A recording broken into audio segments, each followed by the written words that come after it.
ഈശോ മിശിഹായ്ക്ക് സ്തുതിയായിരിക്കട്ടെ. ഇന്ന് നമ്മൾ ദൈവിക സംവിധാനങ്ങളിൽ ഒന്നായ കുടുംബത്തെക്കുറിച്ച് ചിന്തിക്കാൻ പോവുക. ദൈവിക സംവിധാനങ്ങളിൽ ഒന്നായ തിരുസഭയെക്കുറിച്ച് നമ്മൾ ഇന്നലെ ചിന്തിച്ചു. ഇന്ന് കുടുംബത്തെക്കുറിച്ചാണ് ചിന്തിക്കുന്നത്. ദൈവം സ്ഥാപിച്ച രണ്ട് സംവിധാനങ്ങൾ, ഒന്ന് തിരുസഭയാണ്, ഒന്ന് കുടുംബമാണ് എന്ന് ഇതിനു മുമ്പ് ഞാൻ സൂചിപ്പിച്ചിരുന്നു. ദൈവം കുടുംബത്തെ സ്ഥാപിക്കുന്ന മനോഹരമായ ഒരവതരണം ഉൽപ്പത്തി 2:18 നമ്മൾ കാണുന്നുണ്ട്. 3 വചനങ്ങൾ അവിടെ നമുക്ക് കാണാം. ഉൽപ്പത്തി 2:7 ദൈവമായ കർത്താവ് ഭൂമിയിൽ നിന്ന് മണ്ണുകൊണ്ട് മനുഷ്യനെ മെനഞ്ഞിട്ട് അവൻ്റെ നാസാരന്ധ്രങ്ങളിലേക്ക് ജീവശ്വാസം ഊതിയപ്പോൾ അവൻ ജീവനുള്ളവനായി തീർന്നു. ആദ്യ പുരുഷൻ്റെ സൃഷ്ടിയെക്കുറിച്ച് പറഞ്ഞിട്ട് ഉൽപ്പത്തി 2:18 പുരുഷൻ ഏകനായിരിക്കുന്നത് ശരിയല്ല, അവന് ചേർന്ന ഇണയെ ഞാൻ നൽകും എന്ന് ദൈവം പറഞ്ഞു. എന്നിട്ട് ഉൽപ്പത്തി 2:21-22 ദൈവം പുരുഷന്റെ വാരിയെല്ലുകൊണ്ട് സ്ത്രീയെ സൃഷ്ടിച്ചു എന്ന് നമ്മൾ കാണുന്നുണ്ട്. അതിൻ്റെ വിശദാംശങ്ങളിലേക്ക് ഞാൻ പോകുന്നില്ല. വാരിയെല്ലെന്ന് പറഞ്ഞാൽ എവിടെ എന്താ അർത്ഥമാക്കുന്നത് എന്നുള്ളതിനെക്കുറിച്ച് ഒത്തിരി കാര്യങ്ങൾ പറയാനുണ്ട്, പക്ഷെ ഞാൻ അങ്ങോട്ട് പോകുന്നില്ല. അതിനെക്കുറിച്ച് ഏറ്റവും അവസാനമായിട്ട് ഞാൻ കേട്ട ഒരു വ്യാഖ്യാനം, അതിൻ്റെ ഹീബ്രു വാക്കിൻ്റെ അർത്ഥം വാരിയൽ എന്നല്ല, പുരുഷൻ്റെ ഒരു ഭാഗം ഉപയോഗിച്ച് എന്നാണ് എന്നും പറഞ്ഞൊരു വ്യാഖ്യാനം ഉള്ളൊരു പ്രസംഗം ഞാൻ കേട്ടു. എന്തുമാകട്ടെ, പുരുഷൻ്റെ സഹായത്തോടെ സ്ത്രീയുടെ ശരീരം മെനഞ്ഞു, അല്ല പുരുഷ ശരീരത്തിൻ്റെ സഹായത്തോടെ ഉണ്ടാക്കി സ്ത്രീയുടെ ശരീരമെന്ന് നമ്മൾ മനസ്സിലാക്കുന്നു. അങ്ങനെ പുരുഷനെ സ്ത്രീയെയും സൃഷ്ടിച്ച ദൈവം പുരുഷന് ഇണയായിട്ട്, ഭാര്യയായിട്ട് ഈ ഹവ്വയെ നൽകുന്നതിനെക്കുറിച്ച് ചിന്തിക്കുമ്പോൾ നമ്മൾ അറിയേണ്ടത്, ദൈവം സ്ഥാപിക്കുന്ന ഈ കുടുംബം എന്ന് പറയുന്ന സംവിധാനം എന്തിനു വേണ്ടിയാണ്? അത് ഈശോ തന്നെ അങ്ങനെ പുരുഷനെയും സ്ത്രീയെയും സൃഷ്ടിച്ചതിനെക്കുറിച്ച് പറഞ്ഞിരിക്കുന്ന ഒരു വചനവും കൂടെ വായിച്ചിട്ട് ഞാനൊന്ന് പറയാം. മത്തായിയുടെ സുവിശേഷം 19-ാം അധ്യായത്തിൽ 4-5 വചനങ്ങൾ. സ്രഷ്ടാവ് ആദ്യം മുതലേ അവരെ പുരുഷനും സ്ത്രീയുമായി സൃഷ്ടിച്ചുവെന്നും ഇക്കാരണത്താൽ പുരുഷൻ പിതാവിനെയും മാതാവിനെയും വിട്ട് ഭാര്യയോട് ചേർന്നിരിക്കും, അവർ ഇരുവരും ഏക ശരീരമായി തീരുമെന്ന് അവിടുന്ന് അരുളി ചെയ്തിട്ടുണ്ടെന്ന് നിങ്ങൾ വായിച്ചിട്ടില്ലേ? തന്മൂലം പിന്നീട് ഒരിക്കലും അവർ രണ്ടല്ല ഒറ്റ ശരീരമായിരിക്കും. ആകയാൽ ദൈവം യോജിപ്പിച്ചത് മനുഷ്യൻ വേർപെടുത്താതിരിക്കട്ടെ. ഉൽപ്പത്തി പുസ്തകം 2:18 പറഞ്ഞിരിക്കുന്ന 2:21-22 പറഞ്ഞിരിക്കുന്ന വചനത്തിൻ്റെ കൺഫർമേഷൻ, ഉറപ്പ് ഈശോ പുതിയ നിയമത്തിൽ നൽകുന്ന വചനഭാഗമാണിത്. എന്നോട് ഒരാൾ ചോദിച്ചു, പുരുഷൻ പുരുഷനെ, സ്ത്രീ സ്ത്രീയെ വിവാഹം കഴിക്കുന്നത് തെറ്റാണെന്നുള്ളൊരു ബൈബിൾ വചനം എവിടെയാണുള്ളത്? ഞാൻ പറഞ്ഞു, ഇതാണ് അതിൻ്റെ വചനം. ഉൽപ്പത്തി 2:18 പുരുഷനെ സൃഷ്ടിച്ചതിന് ശേഷം ചേർന്ന ഇണയെ ഞാൻ നൽകുമെന്ന് പറയുന്ന ആ ഭാഗം ഉൽപ്പത്തി 2:7 പുരുഷനെ സൃഷ്ടിക്കുന്നതിനെ കുറിച്ച് പറഞ്ഞു. ഉൽപ്പത്തി 2:18 ചേർന്ന ഇണയെ നൽകുമെന്ന് പറഞ്ഞിട്ട് ഒരു സ്ത്രീയെയാണ് ദൈവം സൃഷ്ടിച്ചത് ഉൽപ്പത്തി 2:21-22. ഇനി പുരുഷനെ കല്യാണം കഴിക്കാനായിരുന്നെങ്കിൽ തമ്പുരാൻ ഒരു പുരുഷനെയും കൂടി ഒരു സ്ത്രീയും കൂടി സൃഷ്ടിച്ചിട്ട് ആദ്യ പുരുഷനോട് പറയുമ്പോൾ നിനക്ക് ഇഷ്ടമുള്ള ആളെ തിരഞ്ഞെടുത്തോ, പുരുഷനെയാണ് നിനക്ക് ഇഷ്ടമുണ്ടെങ്കിൽ അയാളെ ജീവിത പങ്കാളിയാക്കിക്കോ, സ്ത്രീയാണെങ്കിൽ അങ്ങനെ അയാളെ സ്വീകരിച്ചോ എന്ന് പറയുമായിരുന്നല്ലോ. മാത്രമല്ല ഈശോ തന്നെ ഇതിനെ ഉറപ്പിച്ചുകൊണ്ട് മത്തായിയുടെ സുവിശേഷം 19-ാം അധ്യായത്തിൽ 5-6 വചനങ്ങൾ പറഞ്ഞു, ആദിയിൽ ദൈവം മനുഷ്യരെ പുരുഷനും സ്ത്രീയുമായി സൃഷ്ടിച്ചു, പുരുഷൻ മാതാപിതാക്കളെ വിട്ട് സ്ത്രീയോട് ചേരും. അവിടെ പറഞ്ഞിട്ടില്ല പുരുഷൻ മാതാപിതാക്കളെ വിട്ട് ഒന്നുകിൽ സ്ത്രീയോടല്ലേ പുരുഷനോട് ചേരും എന്ന് പറഞ്ഞിട്ടില്ല. റോമാലേഖനം 1-ാം അധ്യായത്തിൽ സ്വവർഗ ബന്ധങ്ങളുടെ, അവിഹിത ബന്ധങ്ങളുടെ ദുരന്ത ഫലത്തെക്കുറിച്ച് പറയുമ്പോൾ മരണശിക്ഷാർഹമായ പാപം എന്ന പൗലോസ്ലീഹ പറയുന്നത്. അതുപോലെ സോദോം ഗൊമോറയെ ദൈവം നശിപ്പിക്കുന്നതിനെ കുറിച്ച് പറയുന്നു, സ്വവർഗ പാപത്തിൻ്റെ ഫലമായിട്ട് സംഭവിച്ചതാണ്. അപ്പോൾ ദൈവം സംവിധാനം ചെയ്ത ഈ കുടുംബത്തെ തകർത്താൽ, സഭയെ തകർത്താൽ, തൻ്റെ സാമ്രാജ്യം, പൈശാചിക സാമ്രാജ്യം വലുതാക്കാനും അതിനെ നിലനിർത്താനും പറ്റുമെന്നറിയാവുന്ന സാത്താൻ ഈ അടിസ്ഥാന ദൈവിക സംവിധാനങ്ങളെ, കുടുംബത്തെയും സഭയെയും തകർക്കാനാണ് എല്ലാ അധ്വാനം നടത്തിക്കൊണ്ടിരിക്കുന്നത്. അവിടെ എന്താണ് കുടുംബജീവിതത്തിൻ്റെ ലക്ഷ്യമെന്ന് രണ്ടാം വത്തിക്കാൻ കൗൺസിൽ പറയുകയാണ്, ദമ്പതികളുടെ സ്നേഹസമ്പൂർണമായ സമർപ്പണ ജീവിതവും അവരുടെ സമർപ്പണ ജീവിത ഫലമായി അവർക്കുണ്ടാകുന്ന മക്കളുടെ നല്ല വളർത്തലുമാണ് കുടുംബജീവിതത്തിൻ്റെ ലക്ഷ്യം.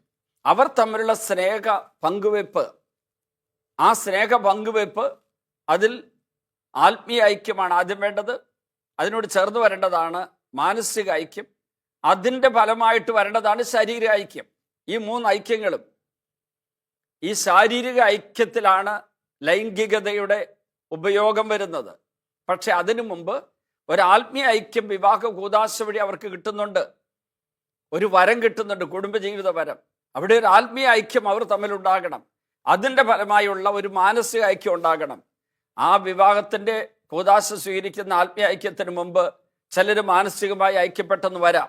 അത് തെറ്റാണെന്ന് ചോദിച്ചാൽ, അവർ തമ്മിലുള്ള മാനസിക പൊരുത്തവും ഐക്യവും അവരുടെ പരിചയപ്പെടലും വിവാഹം കഴിക്കണം എന്നുള്ള ആലോചനയും പാപമല്ലെങ്കിലും വിവാഹത്തിന് ശേഷം മാത്രം ഉണ്ടാകേണ്ട ഒരവസ്ഥയുണ്ട്.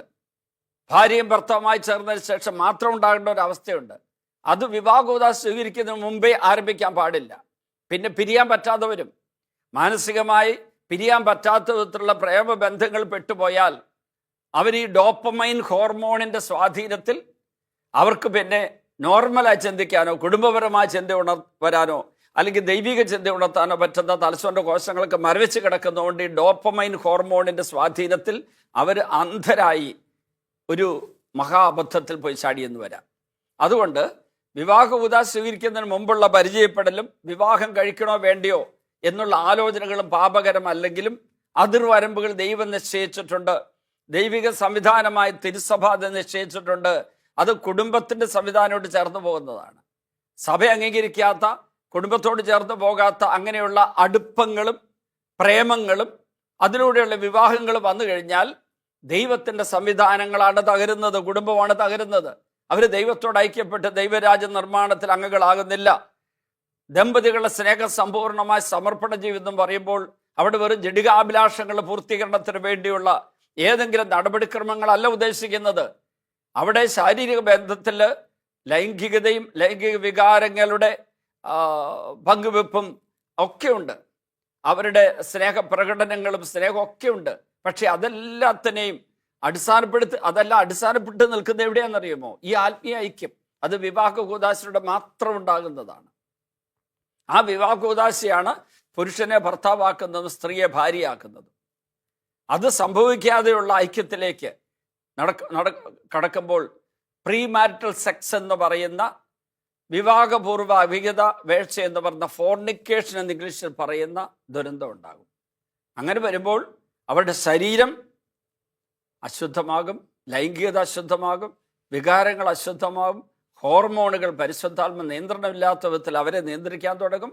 അവരിലൂടെ ഉണ്ടാകുന്ന മക്കൾക്ക് പോലും വലിയ കുറവുകൾ ഉണ്ടാകും. യോഹന്നാൻ 3:6 ജഡത്തിൽ ജനിക്കുന്ന ജഡമുണ്ടാകും.